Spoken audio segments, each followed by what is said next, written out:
Hello everyone, welcome back to the channel. Want to improve your photos automatically in CapCut using Auto Enhance? With the Auto Enhance feature, CapCut can quickly improve photo quality with just a few taps. Let me show you how to use it on Samsung Galaxy S26 Ultra. First, open CapCut on your device. Tap Edit.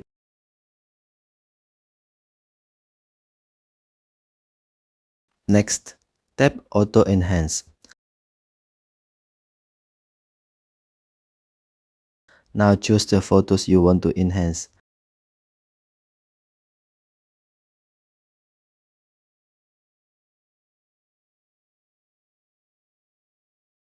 Select Auto Enhance.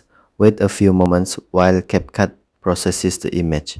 Once the enhancement is finished, preview the result.